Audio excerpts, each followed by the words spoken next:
Nancy, France. September 19th, 1944. 6:57 in the morning.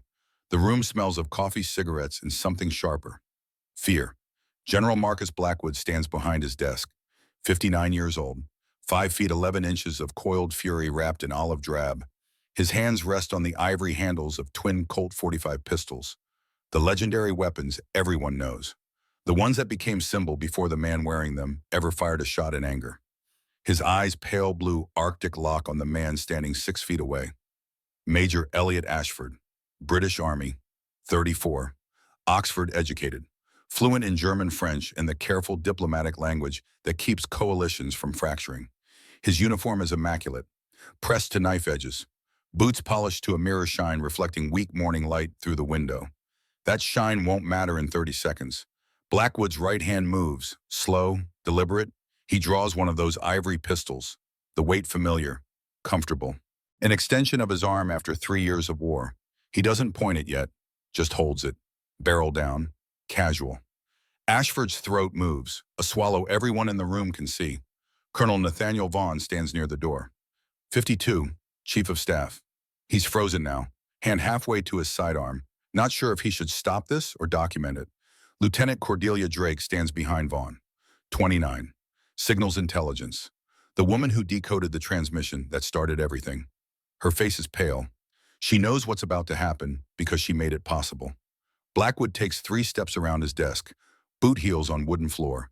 Thud, thud, thud. Each step erases distance. Each step makes the air thinner. He stops 2 feet from Ashford, raises the pistol, places the barrel against Ashford's forehead, right between his eyes, where perfectly combed hair meets perfectly pale skin. The metal is cold. Ashford can feel it. Everyone watching can somehow feel it. The weight of that barrel, the promise of what it contains. Blackwood's hand is steady, not trembling, not shaking, not even a quiver. That's what makes it terrifying. This isn't rage, this is calculation. Give me one reason, Blackwood says, voice quiet, almost conversational. One single reason why I shouldn't execute a British spy. The clock on the wall ticks, loud, intrusive, counting seconds that feel like minutes. Ashford's breathing comes fast, shallow.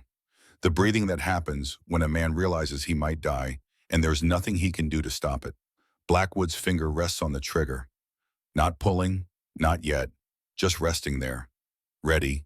10 seconds, 20, 30, 36 seconds of absolute silence except for Ashford's breathing and that clock and the faint sound of trucks moving outside, because the war doesn't stop just because 2 men are deciding whether murder happens in this room. Then Blackwood speaks again, same quiet tone. Let me tell you what happens next, Major. If I pull this trigger, your brains decorate my map of Germany. I tell General Garrison you drew on me. Who does he believe, his most successful field commander, or a dead British officer who can't tell his version? The barrel presses harder, Ashford's eyes close, and the screen cuts to black. White letters appear the 36 seconds. Then smaller text, September 17th, 1944. Nancy, France, based on classified documents, declassified, 1995. Black screen holds 3 seconds. Then, 36 hours earlier, September 17th, 1944. The 3rd United States Army is a machine. Not metaphor, not figure of speech, an actual machine. Steel and gasoline and American engineering doing things military textbooks said couldn't be done. They broke out of Normandy on August 1st, 49 days ago, punched through German lines supposed to hold for months, raced across France faster than the German army retreated in 1940, 400 miles in 3 weeks. Moving so fast their supply lines couldn't keep up. Moving so fast German commanders couldn't establish defensive positions. Paris fell August 25th because 3rd Army bypassed it.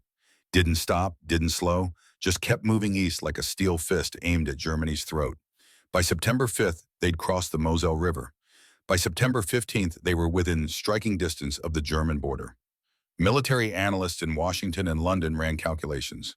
If Blackwood maintained this pace, if fuel kept flowing, if Germans kept collapsing, 3rd Army could reach the Rhine before October, push into Germany's industrial heartland before Christmas, collapse Nazi resistance, and end the war 6 months early. The rate of advance was unprecedented. The Germans couldn't stop it because they couldn't understand it. How does an entire army move 30 miles in a single day? How do supply columns keep pace with tanks that never stop? How does a commander coordinate 12 divisions across a 50-mile front while maintaining constant pressure? You'd have to ask the Germans, because they're the ones trying to stop it. September 14th, 1944, 2:40 in the afternoon. Oberst Friedrich Weber stands in a farmhouse 10 miles east of the Moselle. 53 years old, Wehrmacht, 30 years in the army, fought in the Great War, survived the trenches, earned an Iron Cross at Verdun, thought he understood war. He doesn't understand this. The map on the table shows colored pins, blue for German positions, red for American. 3 days ago, the red pins were 40 miles west. This morning, 20 miles west. Now 8 miles west. Weber stares at the map like it's lying. His aide Hauptmann Dieter Strauss stands beside the table. 31. Fresh orders from Berlin that make no sense. The Americans, Weber says slowly. German words carrying exhaustion that comes from fighting a war you know you're losing. Where are they now, exactly? Strauss checks his notes. Fresh intelligence from a scout team that radioed 20 minutes ago. Here, Herr Oberst. He points to Chateau Salins. Advance elements reach the town at 14 Harum. They're not stopping. They're refueling from trucks that followed them. They'll be moving again within the hour. Weber does the math. 8 miles in 6 hours. Not marching, not walking. Rolling in tanks and half-tracks that should need maintenance and rest. They don't rest. They don't stop. They just keep coming. How many, Weber asks. 2 battalions confirmed, maybe 3. Difficult to be certain because they're not advancing in formation.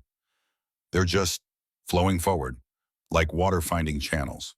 Weber lights a cigarette, hands shaking slightly, not from fear, from exhaustion. From knowing every defensive position he establishes will be overrun within 24 hours. What about the fuel situation, he asks, grasping at hope. Intelligence said the Americans are overextended. Their supply lines can't sustain this pace. Strauss hesitates.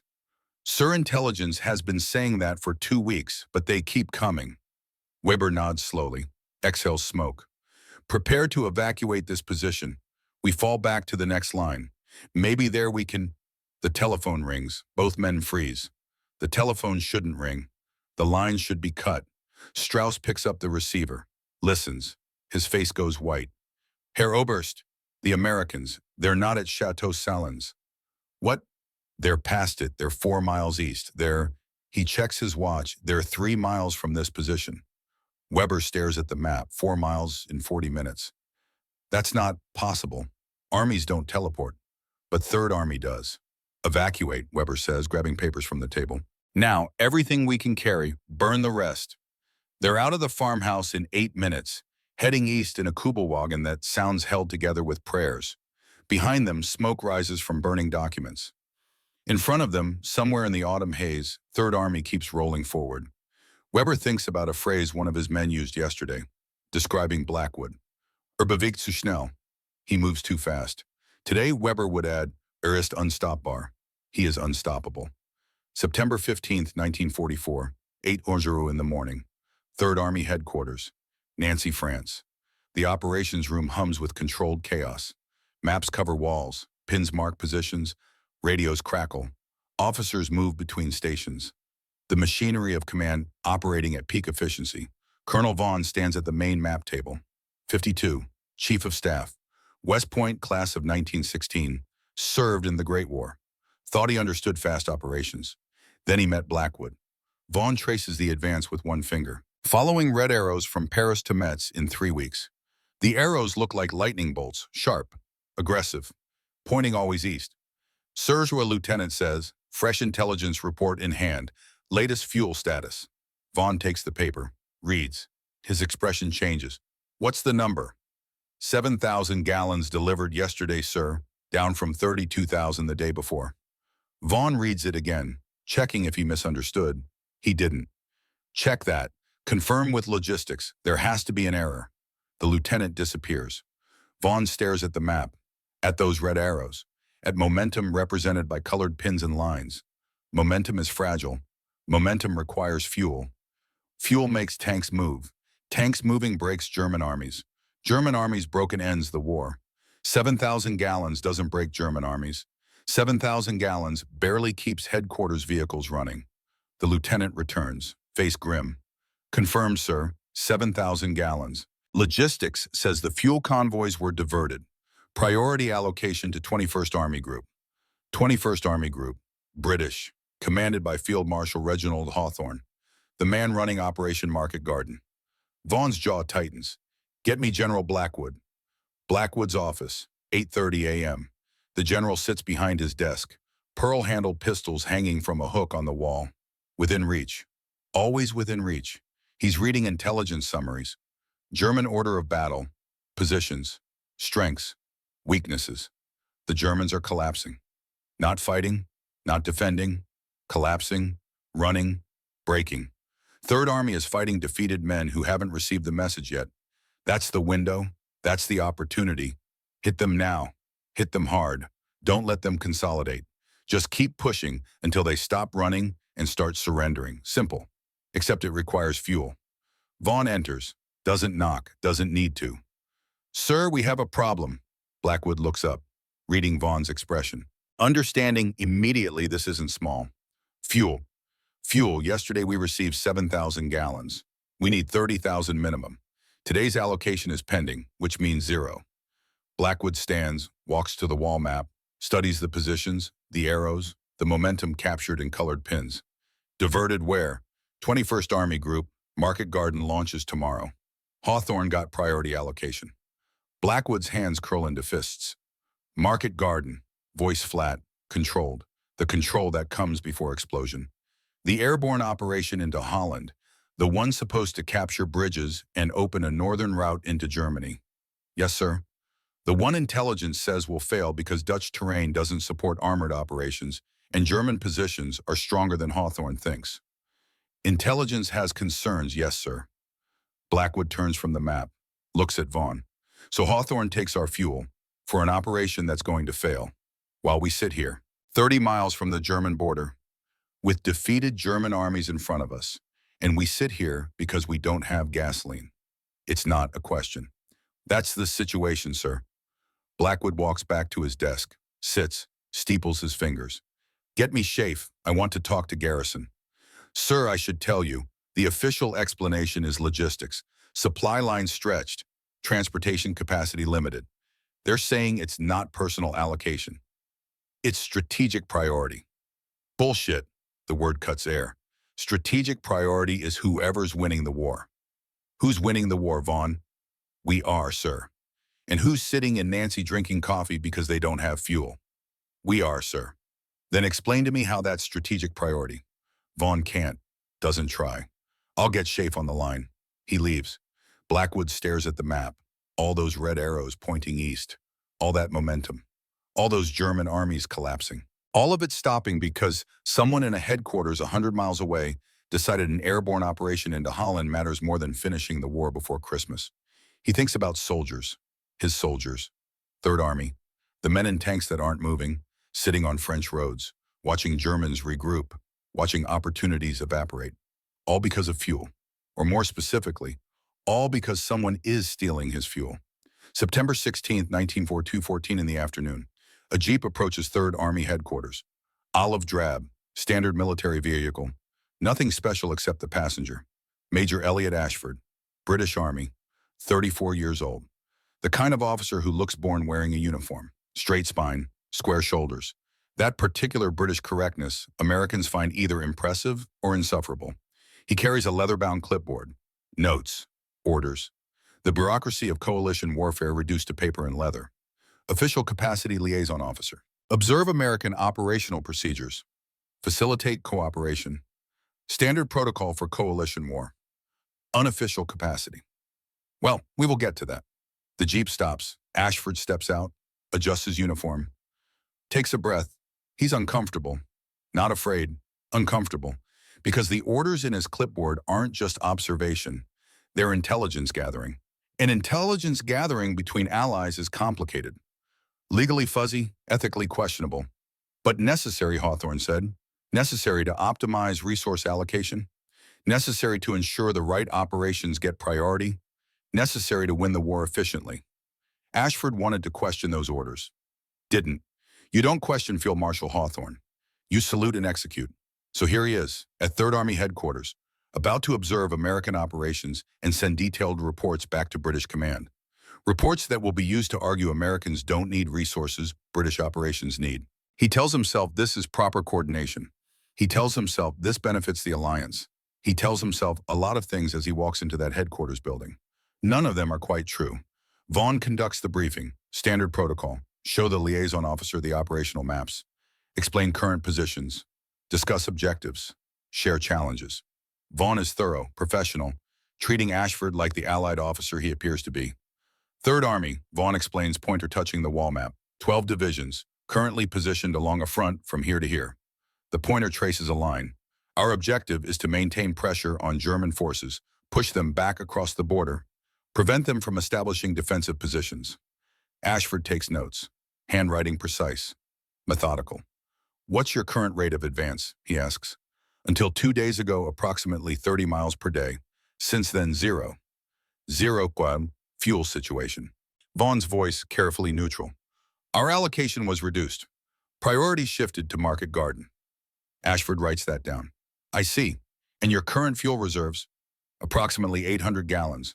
Enough for defensive operations, not enough for offensive. How long can you sustain operations at current reserves? Vaughn looks at him. Something in that question. Something too specific, too interested. Defensive operations 4 days. Offensive operations less than 24 hours. Ashford writes it down. Every word, every number. And if you received additional fuel, how quickly could you resume offensive operations? Immediately. Immediately. We're not a defensive army, Major. We're built to attack. Give us fuel and we move. It's what we do. Ashford nods. Writing. The briefing continues 90 minutes. Vaughn shows him everything. Supply routes, maintenance schedules, division positions, unit strengths, everything a liaison officer needs. Everything a spy needs to undermine operations. Ashford asks good questions, intelligent questions, the kind that reveal operational capabilities and limitations, the kind that give you complete picture of what an army can and cannot do. The kind Field Marshal Hawthorne needs to argue Third Army doesn't actually need more fuel because their reserves are adequate for defensive operations and offensive operations aren't currently feasible anyway. When the briefing ends, Vaughn shakes Ashford's hand. If you need anything else, Major, my door's open. We're all on the same side here. Ashford smiles. Of course, Colonel, all on the same side. But as he leaves that briefing room, clipboard full of notes, he knows that's not entirely true, because he's about to send those notes to Hawthorne, and Hawthorne is about to use them against the Americans, which makes same side a complicated phrase. September 16th, 1944, 11:30 p.m. Ashford sits in his assigned quarters, small room. Desk, bed, window overlooking darkened compound. He's writing a report, condensing everything Vaughn told him into concise intelligence summary. His handwriting is careful, precise.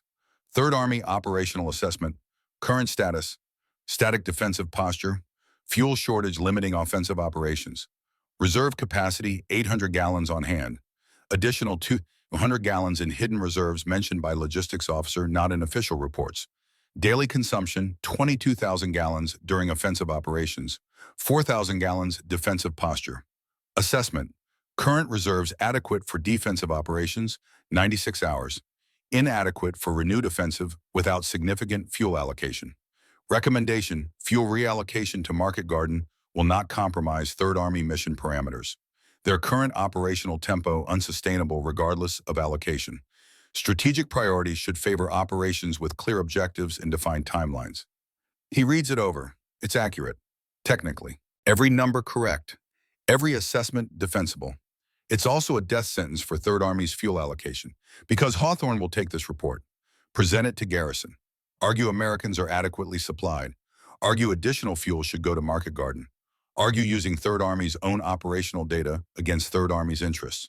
Ashford knows this, does it anyway, because his orders are clear, because he believes in the mission, because Market Garden could end the war, and that's more important than one American general's pride. He folds the report, seals it in an envelope marked classified, eyes only. Tomorrow morning he'll transmit it using British frequencies, encoded, secure, or so he thinks. September 17th, 1944, 11:45 p.m. The Signals Intelligence Room. Third Army Headquarters. Lieutenant Drake sits at her station, headphones on, monitoring radio traffic, German frequencies mostly, looking for intelligence, troop movements, orders, anything useful. But she's also monitoring something else. British frequencies, Blackwood's orders, given 3 weeks ago, quietly, privately. I don't trust Hawthorne, Blackwood said. He wants Market Garden to succeed more than he wants us to succeed. That makes him problematic. So I want you to monitor his communications. Everything going to and from 21st Army Group, especially anything originating from our headquarters.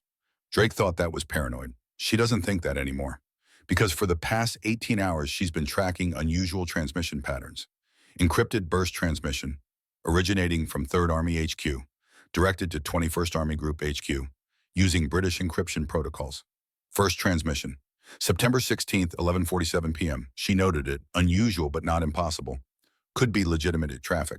Second transmission, September 17th, 2:30 a.m. Same pattern, same source, same destination. Now she's watching for a third. And at 11:52 p.m. on September 17th it happens. Her equipment picks up the burst. Encrypted, British protocol, originating from officers' quarters.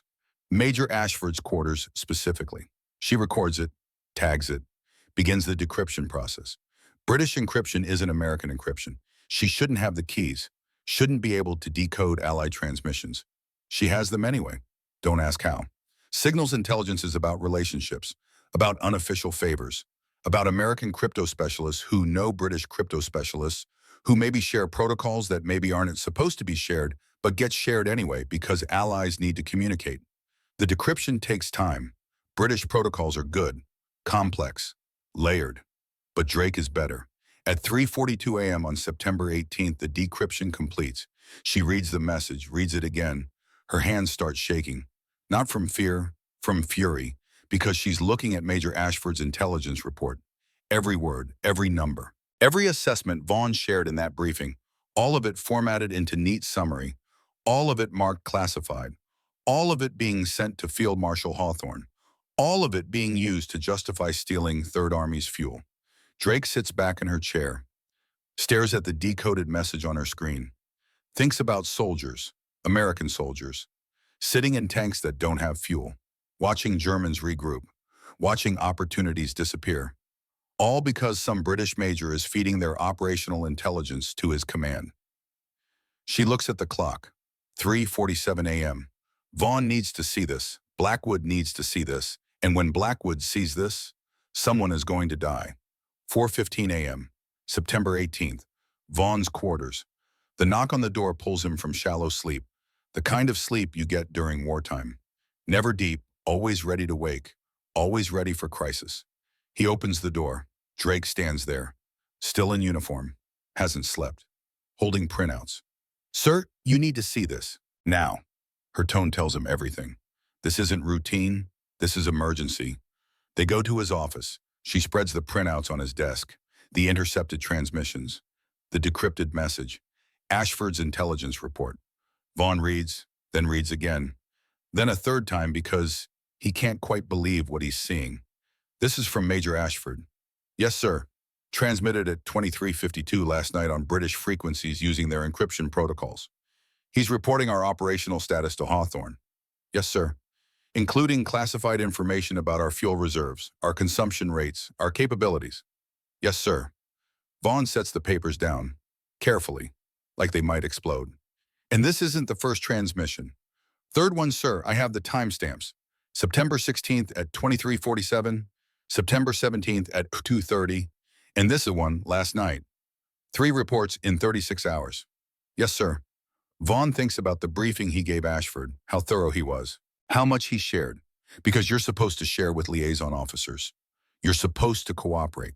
You're supposed to trust your allies, except your allies are apparently stealing your operational intelligence and using it to justify stealing your fuel.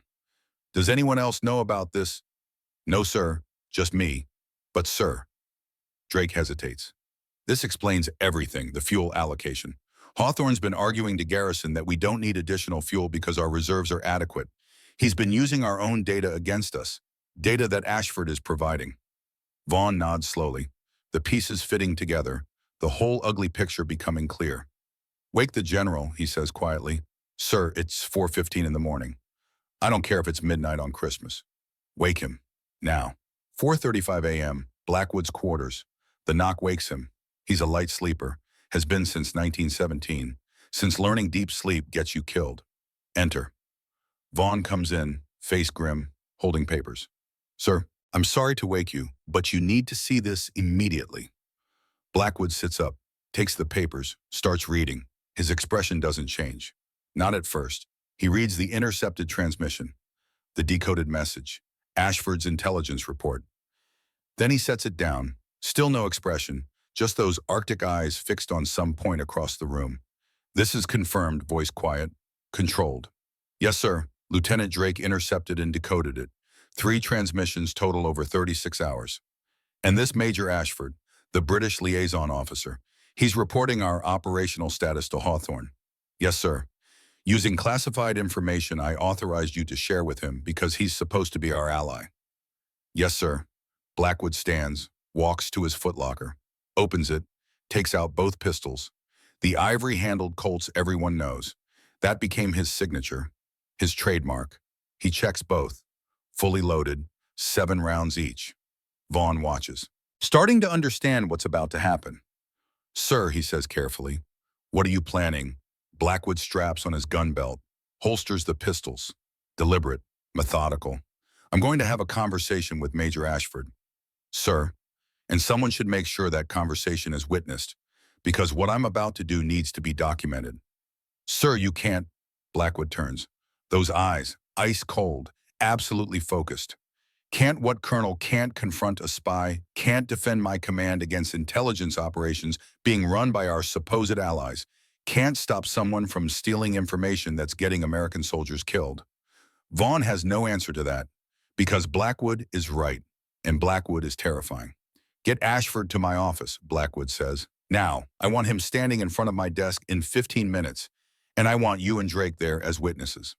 Sir, if you're planning to, I'm not planning anything. I'm going to have a conversation about espionage, about betrayal, about what happens when you spy on allies, that's all. His hand rests on one of those pearl grips. That's all. Vaughn salutes, leaves. Blackwood stands alone in his quarters, thinking about that British officer sleeping peacefully in guest quarters 100 yards away, thinking about how that peaceful sleep is about to end. 6:30 a.m. Ashford wakes to pounding on his door. Not knocking, pounding. He opens it. A sergeant stands there, face pale, expression tense. Major Ashford, General Blackwood requests your presence immediately. Ashford blinks, still half asleep. Now, it's barely dawn. Sir, the general said immediately, as in right now. Something in the sergeant's voice. Something wrong. Ashford pulls on his uniform quickly. The walk to headquarters feels longer than usual. The sergeant doesn't speak, just leads. Shoulders tight, like he's escorting a prisoner. They reach the headquarters building, up the stairs, down the corridor, to Blackwood's office. The sergeant knocks. Enter, says Blackwood's voice from inside. The sergeant opens the door, steps aside. Ashford walks in and freezes, because Blackwood is standing behind his desk, hands resting on those pearl grips, eyes locked on Ashford with intensity that makes every instinct scream danger. Vaughn stands near the door, expression unreadable. Drake stands beside him, holding papers. Ashford stops moving. Something is very, very wrong. Come in, Major, Blackwood says, voice quiet, almost gentle. Close the door. What we're about to discuss needs to remain in this room. Ashford closes the door, heart hammering. Unless, Blackwood continues, same quiet tone, you want the entire Allied command structure to learn that British forces are conducting espionage operations against their own coalition partners. The blood drains from Ashford's face. He knows. Somehow, impossibly, Blackwood knows. And Ashford suddenly understands why those pistols are within reach, and why the next few minutes might determine whether he lives or dies. September 19th, 1944, 6:53 in the morning. The door closes behind Major Ashford with a sound like a coffin lid. Blackwood doesn't move, doesn't blink, just stands there behind his desk, looking at Ashford the way a wolf looks at wounded prey. Calculating, patient, certain. The room is small, office furniture, desk, chairs, maps on walls, window showing gray dawn. Normal, mundane. The kind of space where 1,000 routine briefings happen. Except this isn't routine. And what happens in the next 7 minutes will determine whether murder occurs. Ashford's throat is dry. He tries to swallow. Can't. His uniform suddenly feels too tight, the air too thin, every instinct screaming immediate danger. Blackwood takes one hand off a pistol grip, picks up a piece of paper from his desk, slides it across the wooden surface toward Ashford. The paper makes a whisper sound, soft, innocent. Read it, Blackwood says, voice conversational. The tone you'd use to discuss weather or anything except the thing that tone is actually discussing. Ashford steps forward, legs unsteady, picks up the paper. His hands shake as he reads. He recognizes the words immediately, because they're his words, his intelligence report, the one he transmitted 26 hours ago, the one supposed to be encrypted. Secure, the one that definitely wasn't supposed to end up in an American general's hands. The paper trembles. Ashford's fingers can't hold it steady. Read it aloud, Blackwood says, still that quiet tone. I want everyone in this room to hear you read your own intelligence assessment of American operational capabilities. Ashford's mouth opens. No sound comes out. Read it, Major. Ashford tries. Voice comes out as whisper. Third Army Operational Assessment. Current status static, defensive posture due to fuel shortage. Louder, Blackwood interrupts. Colonel Vaughn can't hear you, neither can Lieutenant Drake. And they need to hear this. They need to hear a British liaison officer reporting classified American operational intelligence to British command. Ashford clears his throat. Tries again. Louder. Third Army Operational Assessment. Current status, static defensive posture. Fuel shortage limiting offensive operations. Reserve capacity 800 gallons on hand. Additional 200 gallons in hidden reserves. His voice cracks. Keep reading. Daily consumption 22,000 gallons during offensive operations. 4,000 gallons defensive posture. Assessment, current reserves adequate for defensive operations 96 hours. Inadequate for renewed offensive without significant fuel allocation. He stops, can't continue. The recommendation, Major. Read the recommendation. Ashford's hands shake harder. Recommendation, fuel reallocation to Market Garden will not compromise Third Army mission parameters. Silence fills the room. Heavy, suffocating. Blackwood lets it stretch. 5 seconds, 10, 20. Then he speaks. I authorized Colonel Vaughn to brief you. Authorized him to share operational information because you're a liaison officer. Because we're allies. Because coalition warfare requires transparency.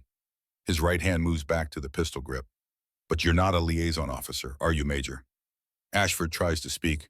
Sir, I was following orders to provide situation reports. Following orders. Blackwood's voice cuts like a knife. That's what you're going with. Following orders. That's the excuse every spy uses, every traitor claims. Following orders. He draws the pistol. Right hand, smooth, practiced. The ivory handle catches dawn light. Ashford steps back, hits the door behind him. Nowhere to go. Blackwood doesn't point the weapon yet, just holds it, casual, like it weighs nothing. Let me explain what your orders accomplished, Major. He sets the pistol on his desk, barrel pointed toward Ashford, not threatening, just there, present, possible. My tanks are sitting empty on French roads, not because we're out of fuel, not because there's a shortage, but because someone convinced Garrison that I don't need fuel. Someone presented detailed intelligence showing my reserves are adequate, that my requirements are exaggerated, that resources should go elsewhere. His voice remains quiet, controlled. Somehow that makes it worse. That someone is Hawthorne, and Hawthorne's intelligence came from you, from these reports. 3 of them in 36 hours, each more detailed than the last, each used to justify stealing my fuel allocation. He walks around the desk, slow, deliberate. While my tanks sit empty, Germans are regrouping, establishing defensive positions, fortifying lines we could have overrun. American soldiers are vulnerable, exposed, because momentum stopped. And momentum stopped because Hawthorne stole our fuel using intelligence you provided. Blackwood stops 3 feet from Ashford. So when you say you were following orders, when you claim this is normal liaison activity, let me be very clear about what you actually did. He picks up the pistol from his desk, holds it loosely. You committed espionage. You stole classified operational intelligence. You transmitted it to a foreign command using encrypted channels. And that intelligence is being weaponized against American interests, against American soldiers, against Americans who might die because Germans had time to prepare defenses.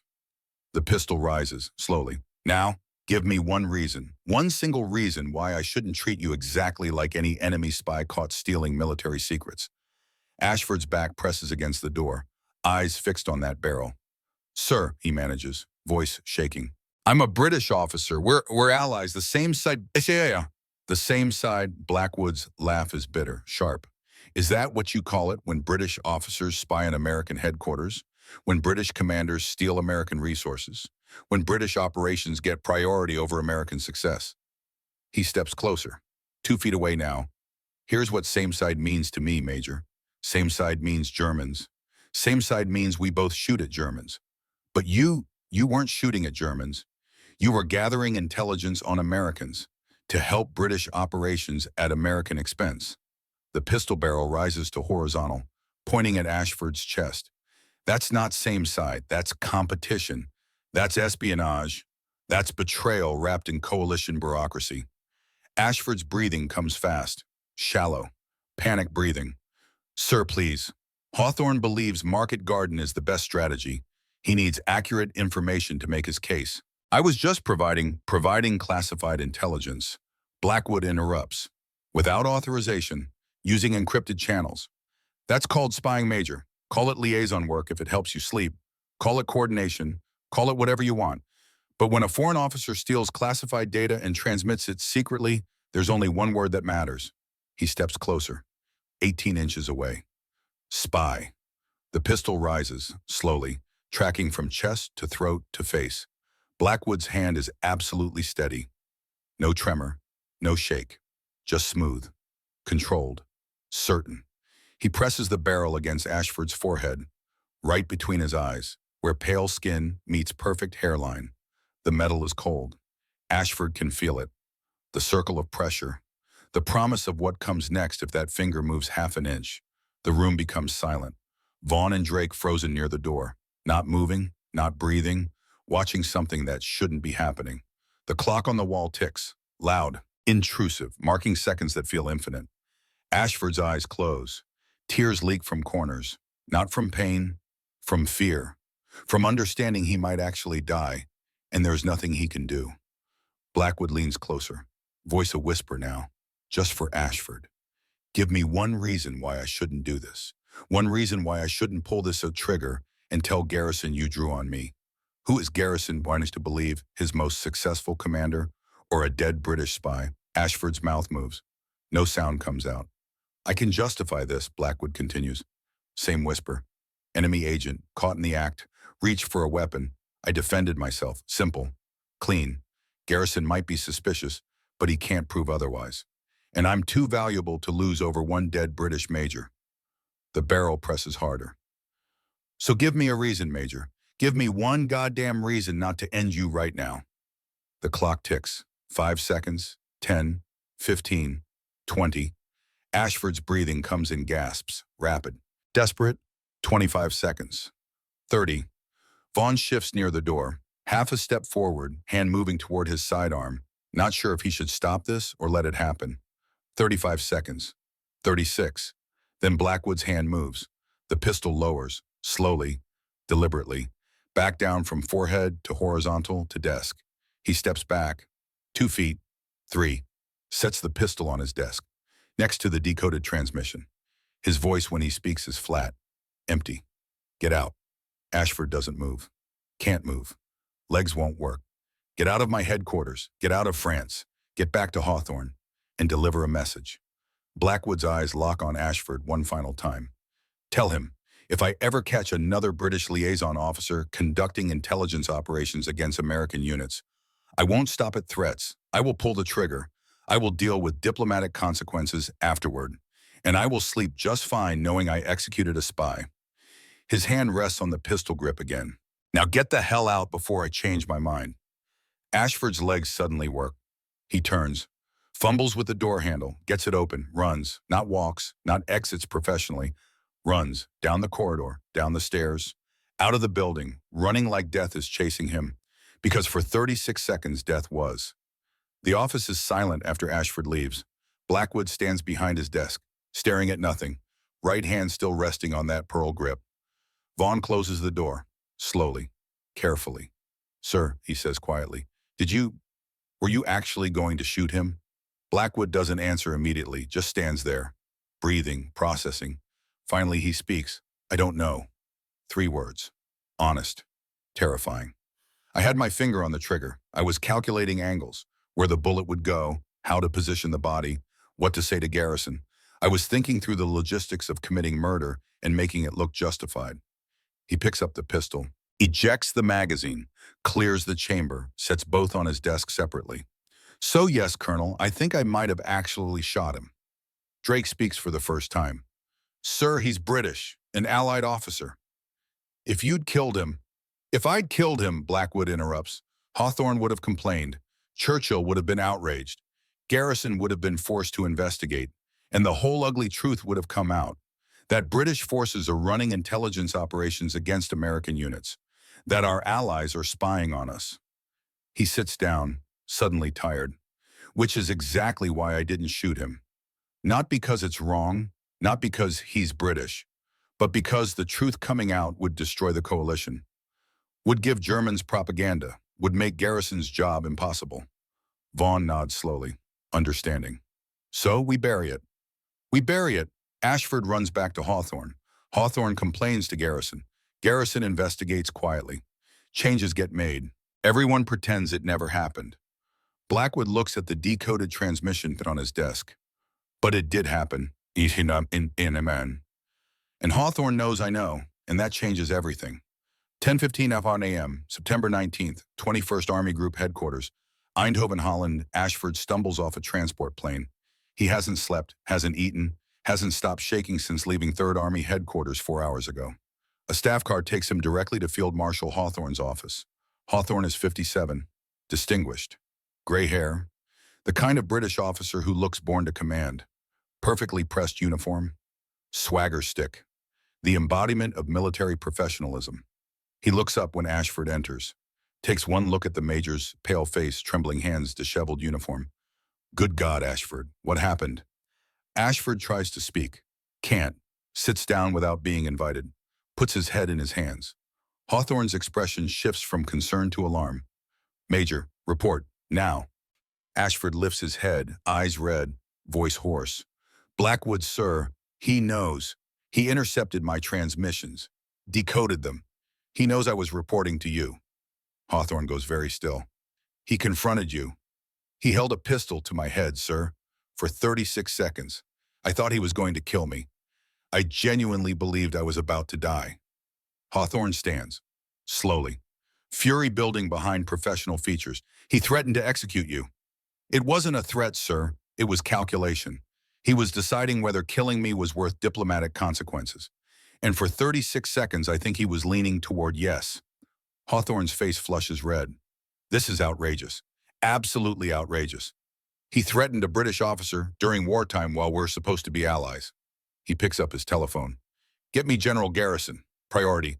I don't care if he's in a meeting. This is urgent." Ashford watches. Part of him relieved that Hawthorne is outraged. Part of him wondering if outrage is the right response.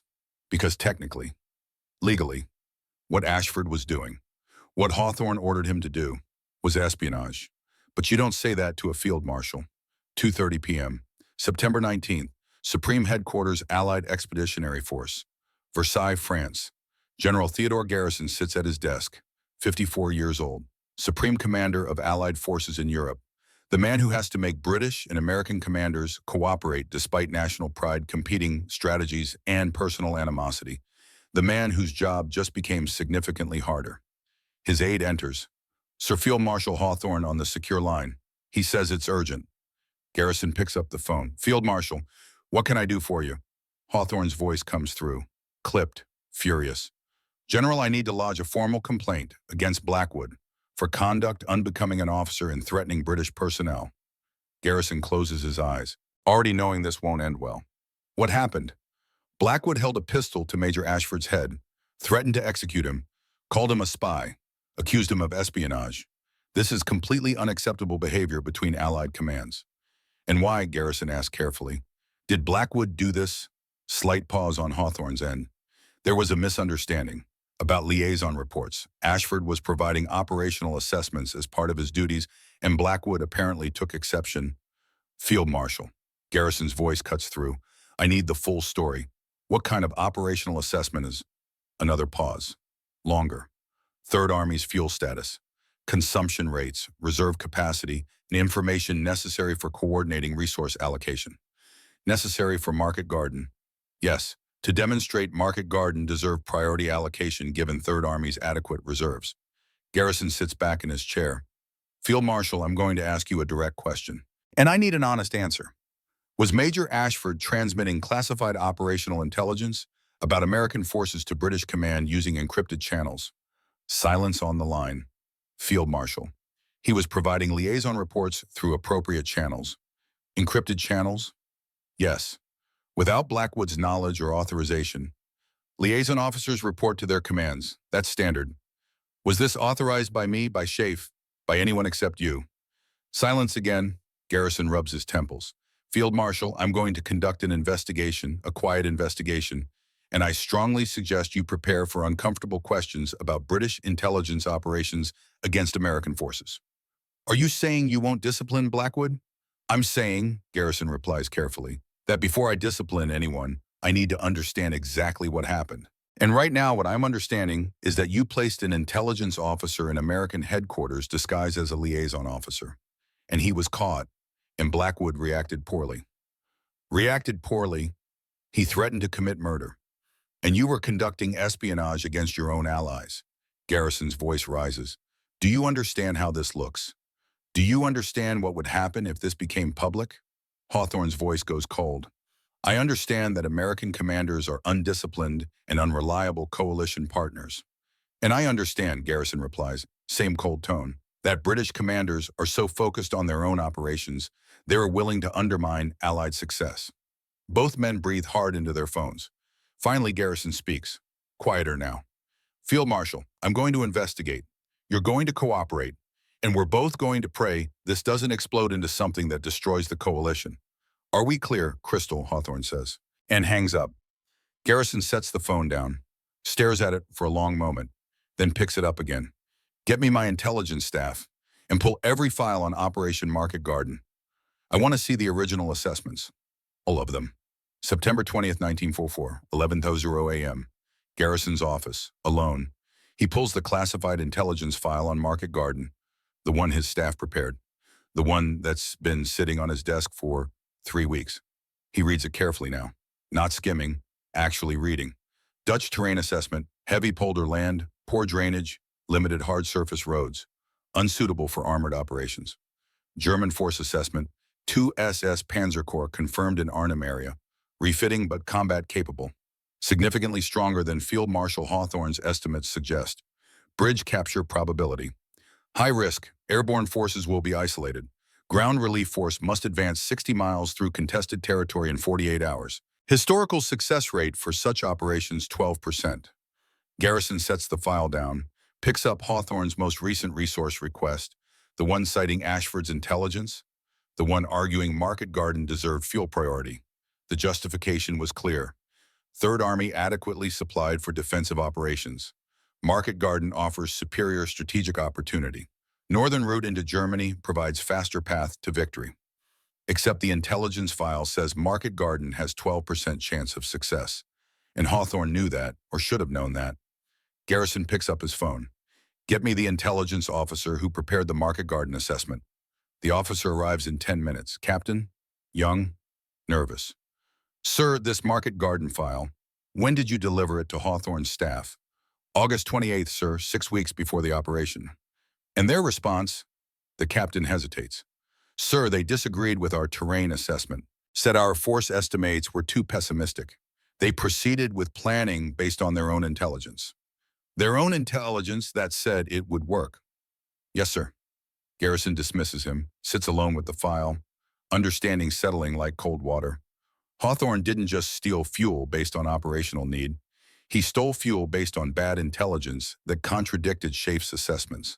He justified theft with wishful thinking and used Ashford's spy reports to make the case sound credible.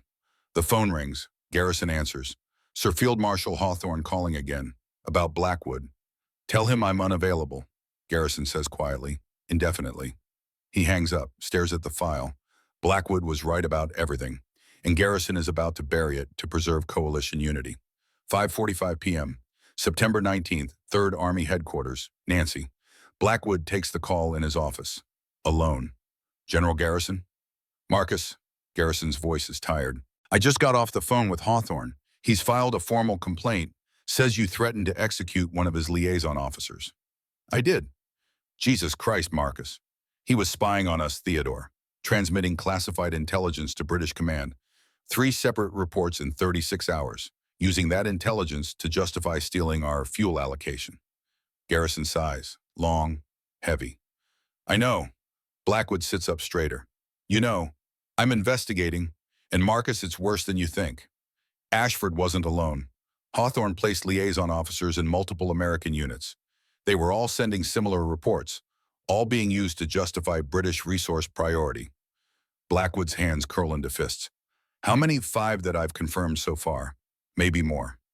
5. 5 British spies in American headquarters. Liaison officers conducting unauthorized intelligence gathering. Garrison corrects. Semantics matter here.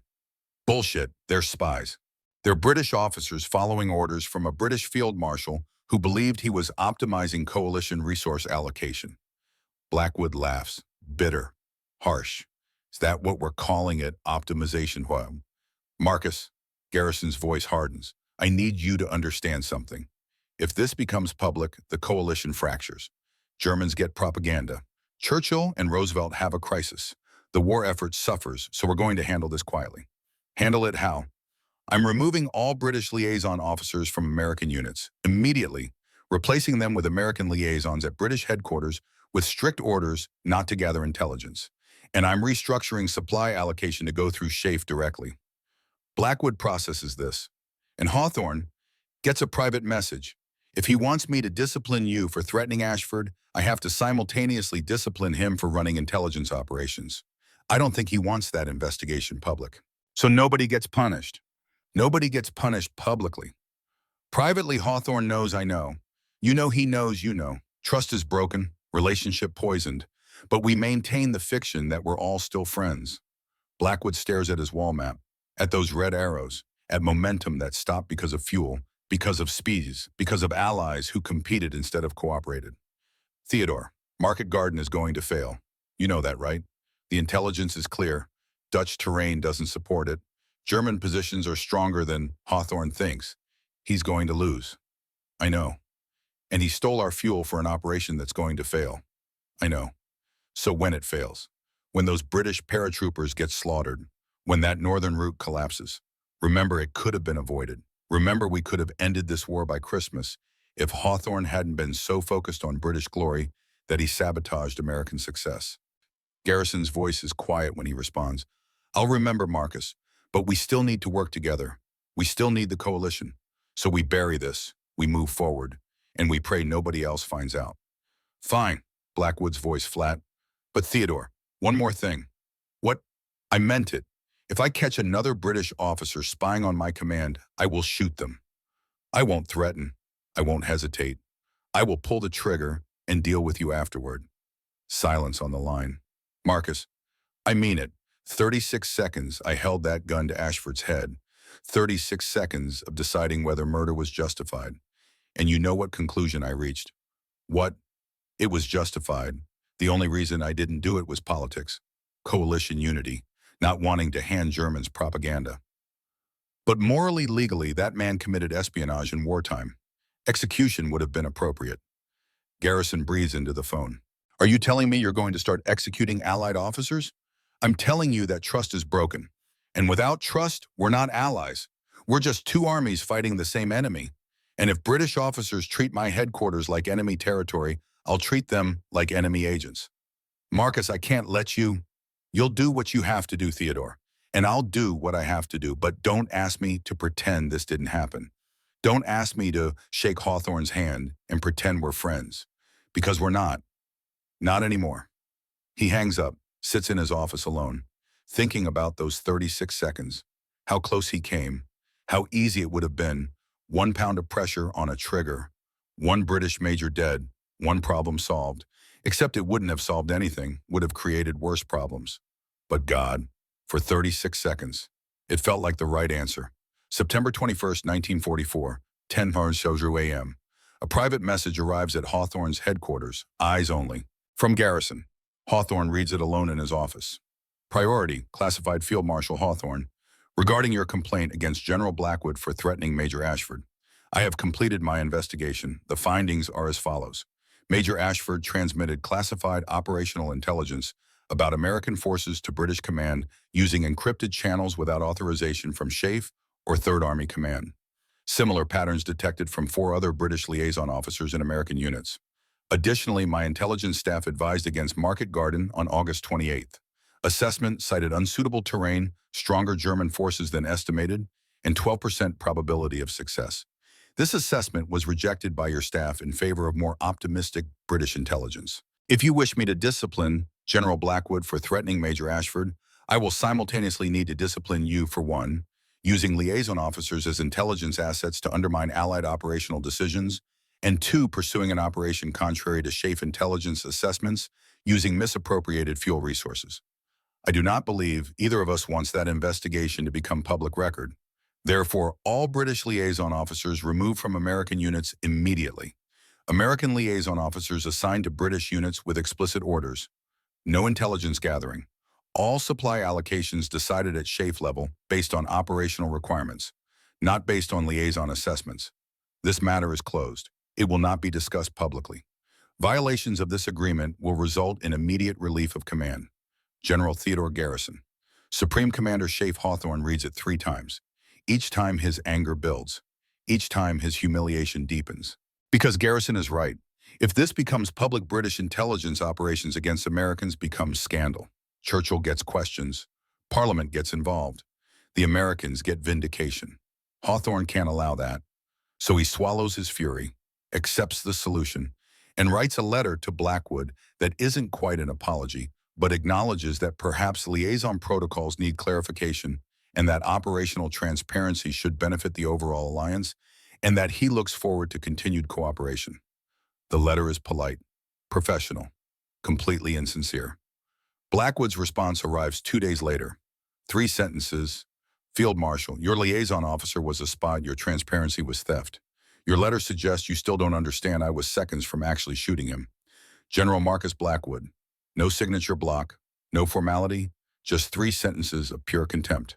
Hawthorne crumples the letter, throws it away, and understands that whatever working relationship existed between British and American commands is dead. Poisoned by 36 seconds in a room in Nancy, by a pistol pressed against a forehead, by trust shattered beyond repair. September 25th, 1944. Operation Market Garden collapses. British paratroopers trapped at Arnhem. Germans counterattack. The bridge is lost. The northern route fails. Hawthorne's bold strategy, his justification for stealing Third Army's fuel, his argument that British operations deserve priority, all of it proven wrong in 6 days of brutal fighting. 14,589 British and Polish casualties. For 1 bridge. For 1 operation. For 1 field marshal's vision of glory. All that stolen fuel. All that diverted allocation. All that sabotaged American momentum. For nothing. Third Army remains fuel-starved through October. Through November, unable to exploit opportunities, unable to maintain pressure, watching Germans consolidate, watching defensive lines strengthen, all because Hawthorne thought British glory mattered more than Allied victory. And when December comes, when Germans launch their surprise offensive in the Ardennes, when American soldiers die by thousands in the snow, many will wonder if Third Army had been properly supplied in September, if Blackwood had maintained momentum, if 36 hours and 36 seconds hadn't poisoned the alliance. Could the Battle of the Bulge have been prevented? Could those soldiers be alive? Could the war have ended sooner? The questions linger. Because 36 seconds of confrontation led to months of consequences. Because trust broken can't be repaired. Because allies who spy on each other aren't really allies at all. They're just enemies with a common foe. October 1944. The fuel situation does not improve. Third Army remains on minimum allocation, enough to hold positions, not enough to attack, not enough to exploit opportunities that keep appearing as German forces try to reorganize. Try to establish coherent defense lines, try to stop the bleeding. The opportunities appear and disappear because tanks need fuel to move, and Third Army doesn't have fuel. October 12th, forward scouts report German 19th Division in retreat, disorganized, vulnerable, perfect target for armored assault. Third Army can't attack, no fuel for sustained operations. The Germans escape, regroup, return to the line stronger. October 23rd, intelligence indicates German supply depot near Saarbrücken, lightly defended, contains ammunition and food fuel, everything Third Army needs. Third Army can't reach it. No fuel for 50-mile advance. The depot gets reinforced. Opportunity lost. November 8th, German commander requests ceasefire to evacuate wounded from contested sector. Rare moment of disorganization. Rare moment of weakness. Third Army can't exploit it. No fuel to maneuver. The Germans use the ceasefire to strengthen positions. Every opportunity, every opening, every moment when aggressive action could shorten the war. Wasted because fuel goes elsewhere, because priorities favor other operations, because the spy incident in September poisoned relationships and coordination failed and soldiers died. Blackwood documents it all, in letters to his wife, in notes to his staff, in reports that get filed and forgotten. One letter, November 15th, personal, never sent. We're winning this war in spite of our allies. The Germans fight us, the British undermine us, and somewhere in between, American soldiers do the actual work of defeating fascism, while everyone else plays politics with their lives. The letter stays in his desk drawer, but the sentiment doesn't change. November 1944, the Germans use the delays well. They're not stupid. They understand Third Army stopped. Understand the unstoppable machine suddenly became stoppable. Understand momentum shifted. They reinforce, consolidate, establish defensive lines that should have been overrun in September, but now stand strong in November. They move reserves, fresh divisions from the interior. Armor supposed to defend Berlin gets repositioned to the Western Front because the Western Front isn't collapsing anymore. They prepare, plan, calculate. And in the Ardennes Forest, that heavily wooded region where Belgium meets Luxembourg meets Germany, where terrain favors defense, where Americans are stretched thin, where nobody expects an attack because attacking through the Ardennes is crazy. They prepare something big, something that will kill thousands.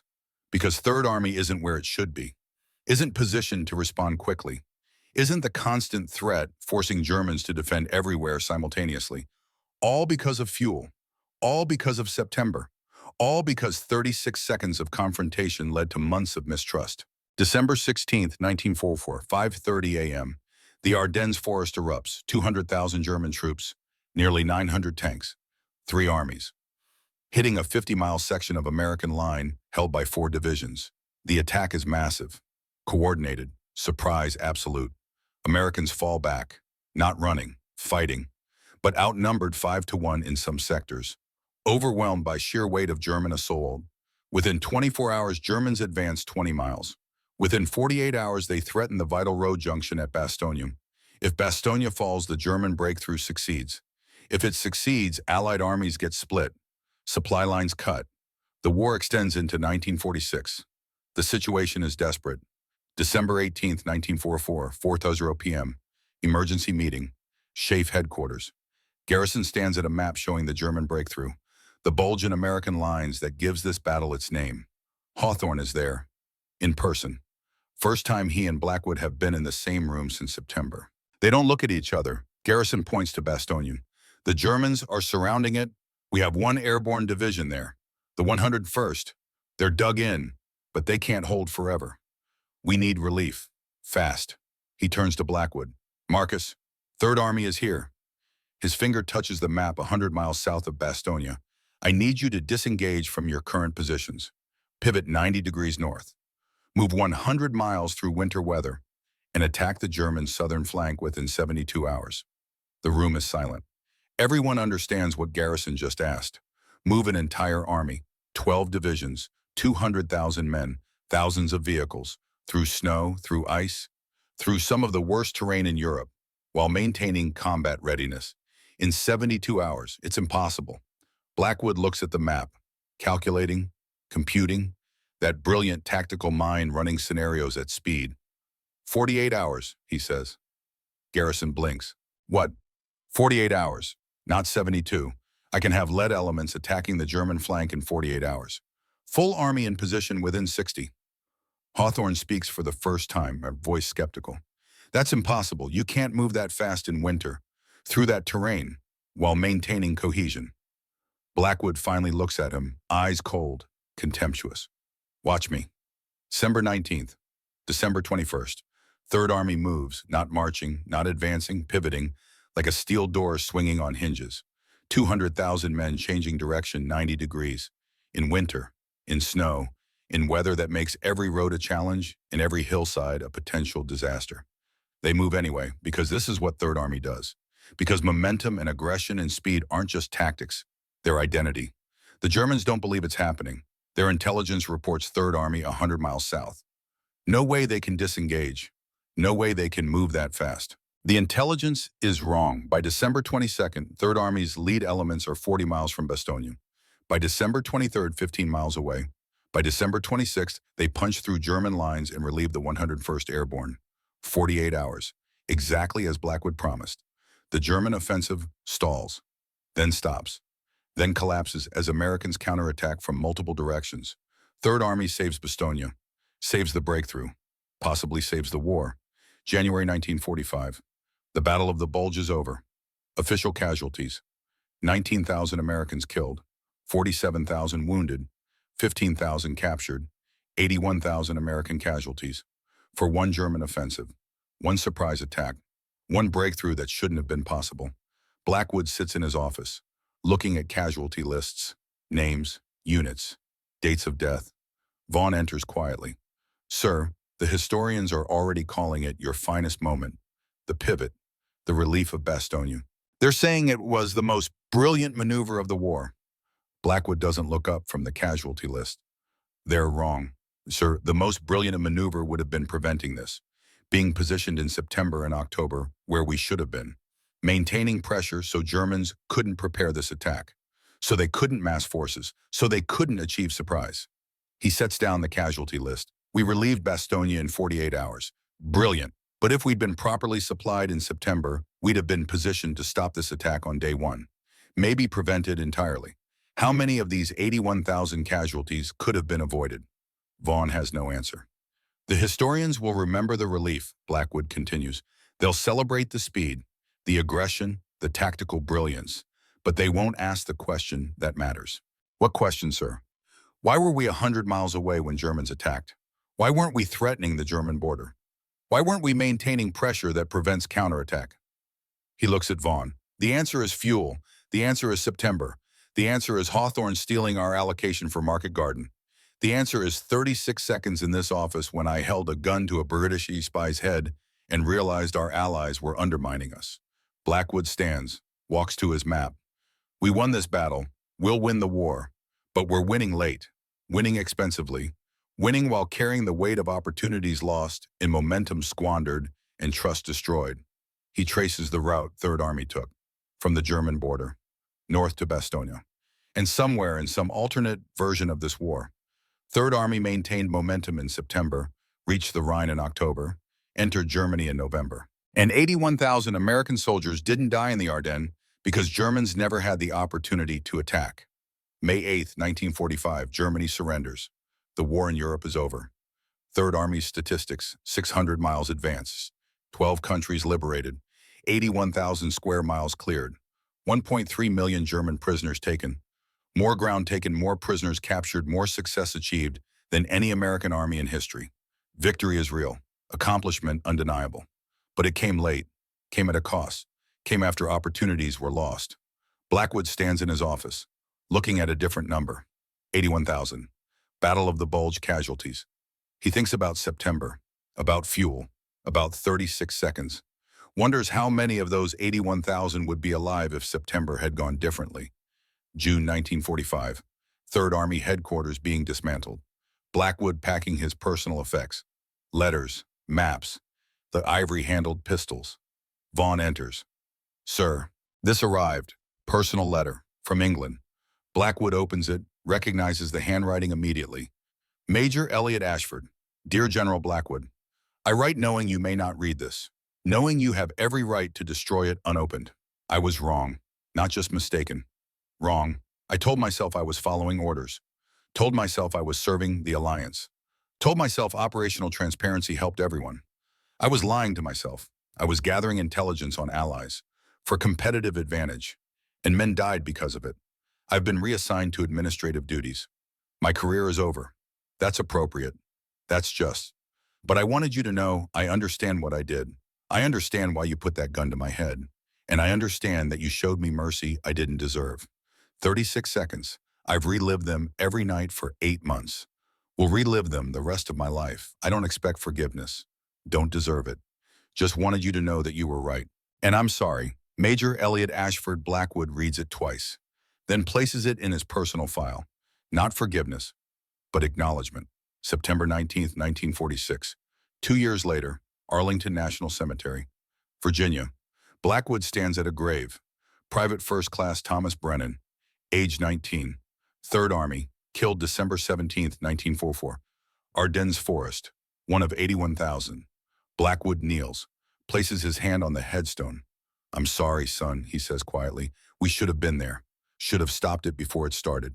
Should have been positioned in my mod instead of 100 miles away. He stands, looks across rows of white headstones. 36 seconds I held a gun to a man's head. 36 seconds I calculated whether murder was justified. And I was wrong about that too. Because killing one spy wouldn't have fixed anything. Wouldn't have gotten us fuel. Wouldn't have put us where we needed to be. His voice cracks. You died because of decisions I couldn't control. Because of politics I couldn't fix.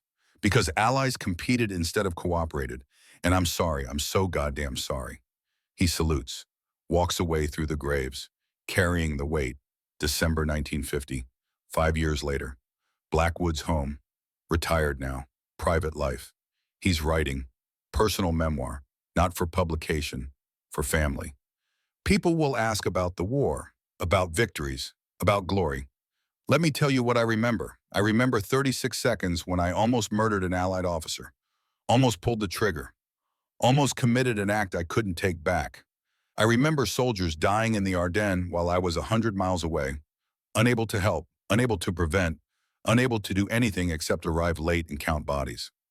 I remember winning the war 6 months later than necessary. 6 months that cost thousands of lives. 6 months lost to politics and pride and Allied competition. They'll call me a hero. They'll celebrate the victories. They'll talk about the speed and aggression and success, but I'll remember the delays, the opportunities lost, the soldiers who died unnecessarily, and I'll wonder if I'd pulled that trigger, if I'd killed that spy, if I'd forced the issue instead of letting politics bury it. Would anything have changed? I don't know. But I know this 36 seconds defined my war. Not the victories, not the ground taken, but 36 seconds of holding a gun to an ally's head and realizing that sometimes the enemy wears your uniform. That's what I'll remember.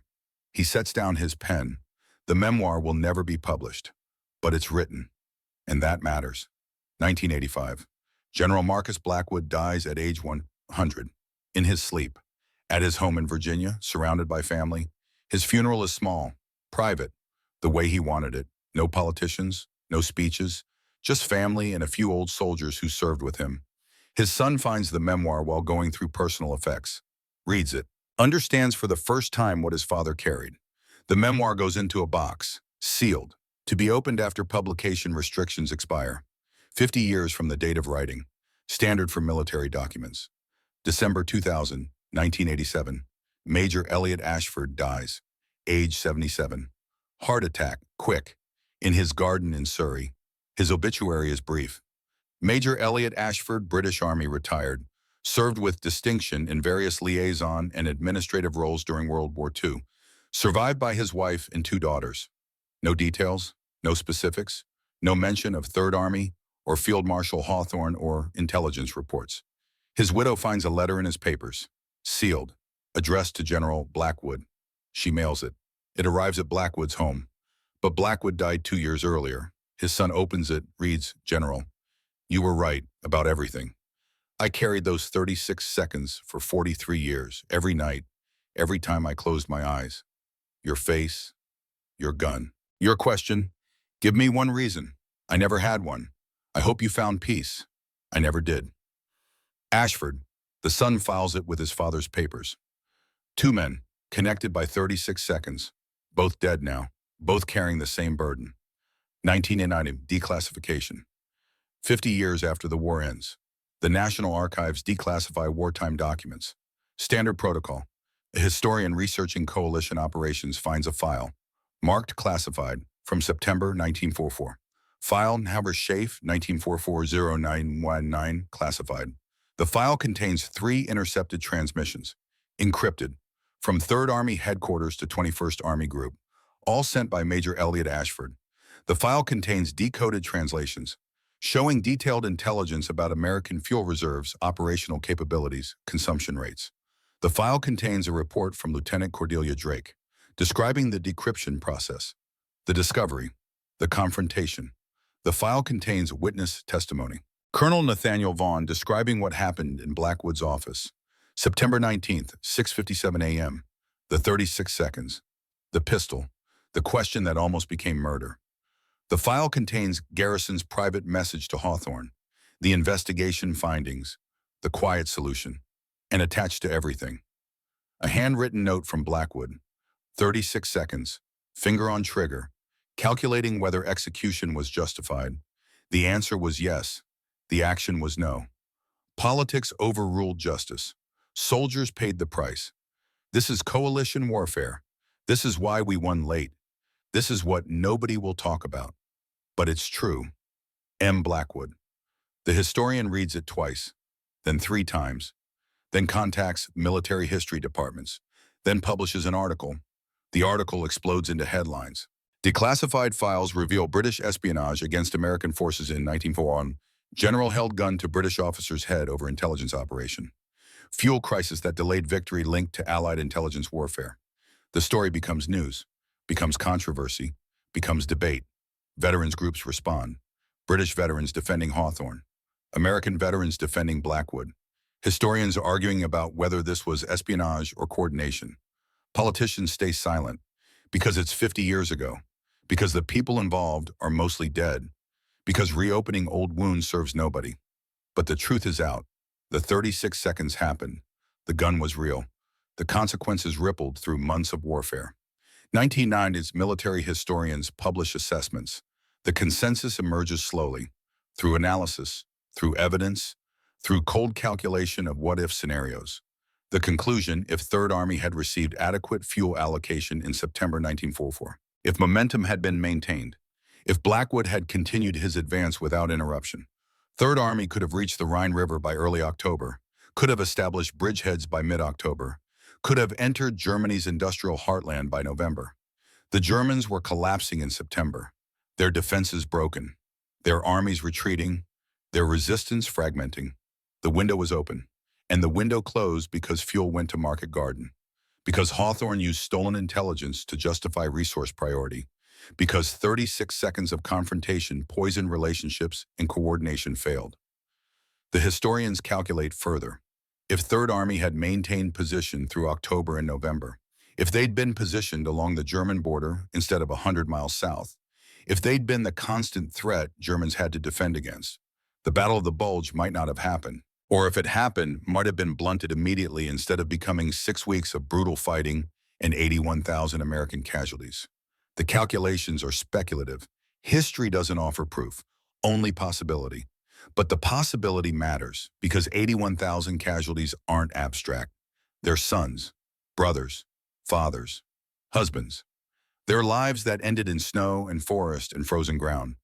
They're men who might have lived if September had gone differently, if trust hadn't been broken, if allies had cooperated instead of competed, if 36 seconds hadn't revealed that coalition partners can also be enemies. 2000. Blackwood's memoir is published. 50 years after it was written, his son makes the decision. The memoir is short, honest, brutal in its self-assessment. Reviews are mixed. Some praise the honesty, some criticize the bitterness. Some question whether he should have spoken about classified operations. But one passage gets quoted everywhere. I held a pistol to a British officer's head for 36 seconds. In those 36 seconds, I understood everything about coalition warfare.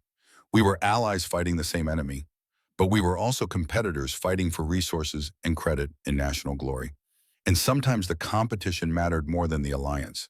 That's why 81,000 soldiers died in the Ardennes, not because Germans were strong, because allies were weak. The passage becomes famous, gets taught in military academies, gets debated in classrooms, gets referenced in papers about coalition operations, because it's true, and truth matters. 2024, 80 years after the events. A documentary filmmaker finds the declassified files, decides to tell the story, interviews historians, military analysts, the few surviving relatives of participants. The documentary is called The 36 Seconds When Allies Became Enemies. It opens with the confrontation. The gun, the question, then pulls back, shows context, shows fuel crisis, shows market garden, shows battle of the bulge, shows consequences. The documentary asks questions without easy answers.